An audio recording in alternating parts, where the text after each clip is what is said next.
मेरे भाई बहनों, सगाई में समस्या आना कोई बहुत बड़ी बात नहीं है। माता सीता के भी आई थी और माता रुक्मिणी के भी आई थी। माता सीता के पिताजी राजा जनक ने धनुष यज्ञ का प्रण लिया था कि जो प्रण धनुष के ऊपर प्रत्यंजा चढ़ाएगा उसी के साथ सीता का विवाह होगा। विवाह में रावण और बानासुर जैसे राक्षस पहुंच गए।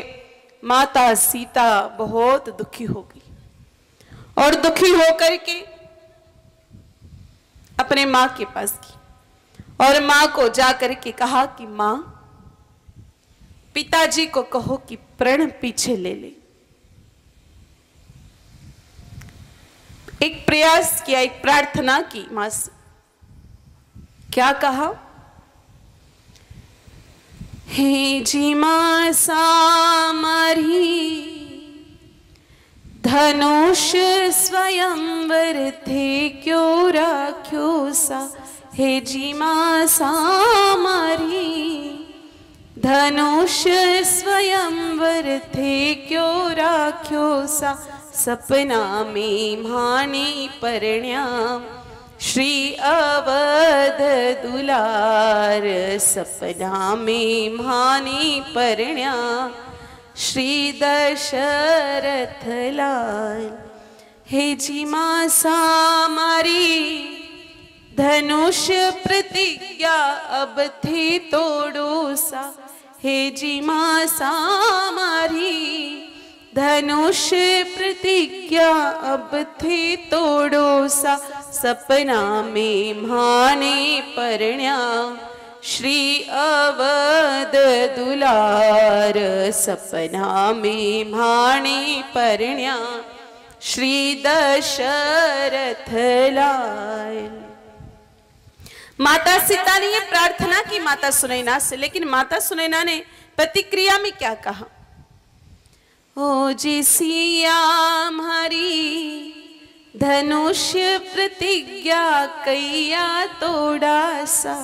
ओ जी सिया हरी धनुष प्रतिज्ञा कैया तोड़ा सा। घबराओ नहीं गैया लगा सी बेड़ा पार। घबराओ नहीं गैया लगा सी बेड़ा पार। घबराओ नहीं सिया, घबराओ नहीं गैया लगा सी बेड़ा पार। मां को जाके प्रार्थना की कि मां पिताजी को कहो कि प्रण पीछे ले ले। मां ने कहा बेटा वो प्राण दे सकते, प्रण पीछे नहीं ले सकते। आप चिंता मत करो, गौरी की उपासना करो। गौरी की उपासना से ही मैंने विदेहराज जनक को पति रूप में पाया था। और दूसरी तरफ विदर्भ देश के राजा भीष्मक की पुत्री रुक्मिणी के बड़े भाई रुक्मिणी दोस्ती के चक्कर में आकर के अपने एकलौती बहन का विवाह शिशुपाल जैसे राक्षस से तय कर दिया। शिशुपाल राक्षस था। माता रुक्मिणी बहुत दुखी हो गई। दुखी होकर गुरुजी के पास गई। गुरुजी को जाके कहा कि गुरुजी, मेरे भाई ने मेरा विवाह राक्षस से तय किया है और गुरुजी अगर मेरा विवाह किसी राक्षस के साथ होता है तो जीवन में ना धर्म बचेगा ना कर्म बचेगा। इसलिए अच्छा है गुरुजी आप कोई मरने का मंत्र बता दो। गुरुजी ने कहा बेटा मरने का क्यों, मोक्ष का मंत्र ले जाओ, चिंता मत करो, गौरी उपासना करो। गौरी के मंदिर से गोविंद आकर के आपको उठा करके ले जाएंगे। दोनों ही माताओं ने वही उपासना की। एक को पति रूप में राम मिले और दूसरी तरफ माता रुक्मिणी की सगाई भले ही पापी शिशुपाल के साथ हुई थी, लेकिन शादी कृष्ण गोपाल के साथ ही हुई। तो बहनें ऐसा क्या करें कि उनको अच्छा पति मिले। देखो आपके घर में कोई बहन बेटी 18, 20, 21 साल की हो जाए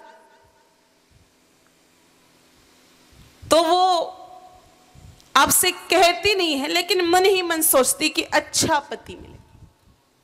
फिर आजकल जब शादियां टाइम पर नहीं हो पाती हैं, आजकल बहुत सारे माँ बाप गुड़िया को बुढ़िया बना देते हैं, गुड्डी को बुढ़ी बना देते हैं, छोकरी को डोकरी बना देते हैं।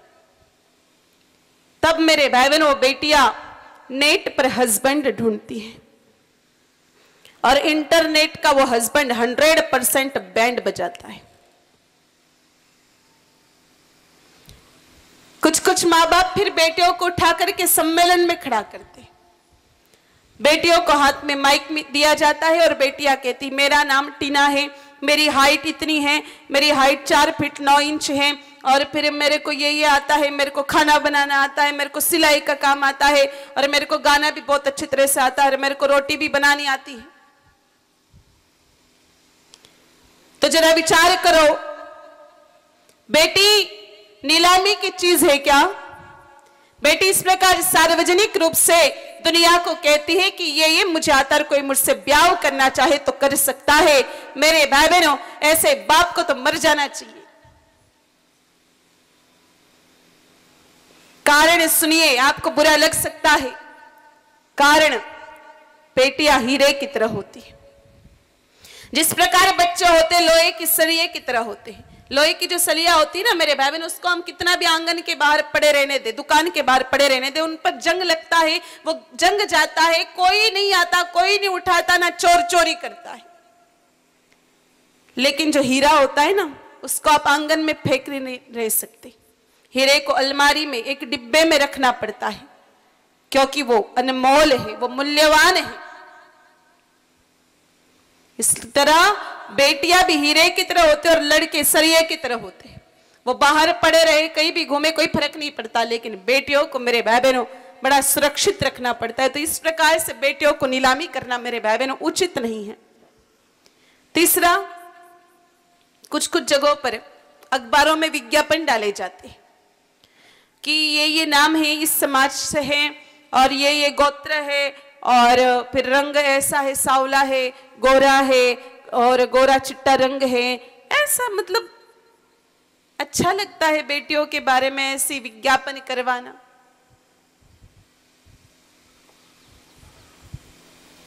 तो बेटियों एक बात ध्यान रखो, जिस कंप्यूटर के माउस के अधीन आप होती हो ना, इंटरनेट पर ज्यादातर आजकल ट्रेड देखो इंटरनेट का चल रहा है, इंटरनेट के हस्बैंड का। तो जिस माउस के चक्कर में आप पड़ते हो ना, उसी माउस के जो मालिक है गजानन जी, और उनकी माता जो है ना गौरी माता, उनका ही डिपार्टमेंट है। ये माउस का डिपार्टमेंट नहीं है, उंदरे का डिपार्टमेंट नहीं है, ये माता गौरी का डिपार्टमेंट है। माताओं का पूरा डिपार्टमेंट गौरी के पास है। इसलिए तो नवरात्रि होती है ना, आद्य शक्ति जगदम्बा भवानी की पूजा होती है। क्यों? क्योंकि वो हमें ऊर्जा प्रदान करे, हमारे जीवन के कष्ट मिटाए, दुख मिटाए, और ऐसी गौरी माता के व्रत से बेटियों को अच्छा वर मिल सकता है। तो द्वापर में भी प्रमाण है और त्रेता में भी प्रमाण है। तो हम आपको उसी तरह से कलयुग की विधि विधान से बताते हैं। युग धर्म के साथ साथ विधि में थोड़ा अंश मात्र से बदलाव किया गया है। तो बेटियों की इच्छा के अनुसार बेटियों को लगता है कि पति ऐसा मिले, बीड़ी ना पिए, तंबाकू ना खाए, गुटको ना खाए, गांजा भांग ना पिए, अफीम ना खाए, हीरोइन ना ले, इज्जत से पैसा कमावे, प्रेम सुराखे, और रात में 200 ग्राम ना पी के और फुटबॉल ना बनावे।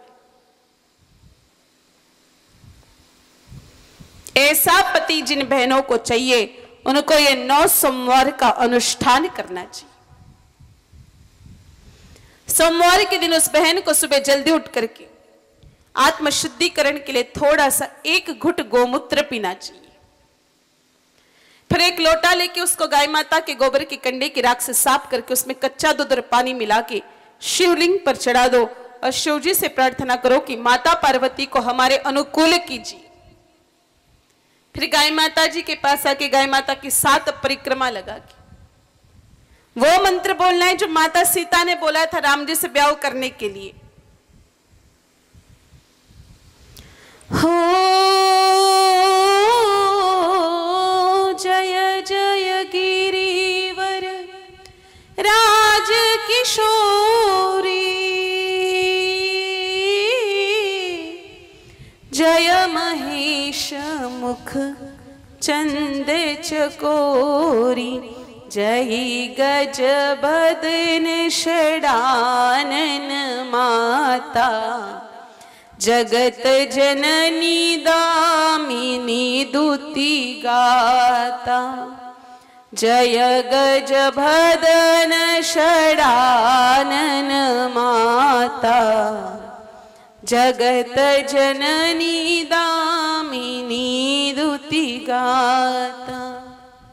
जय जय गिरिवर राज किशोरी, जय महेश मुख चंद चकोरी। जय गज बदन षडानन माता, जगत जननी दामिनी दुति गाता। इस मंत्र को बोलना ही 11 बार। ये चौपाई है रामचरितमानस की। माता सीता ने स्वयं बोली थी राम जी को पाने के लिए। ये चौपाई लिखी है रामचरितमानस के बाल कांड के सीताराम विवाह मंगल प्रसंग में।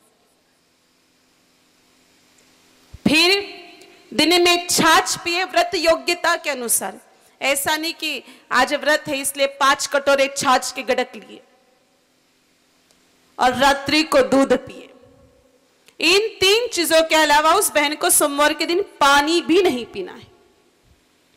लगातार करते रहे 9 सोमवार का अनुष्ठान है, लेकिन बीच में कोई 1-2 प्राकृतिक समस्याएं आ सकती है, तो बहनों को इसको 11 सोमवार तक चालू रखना पड़ेगा।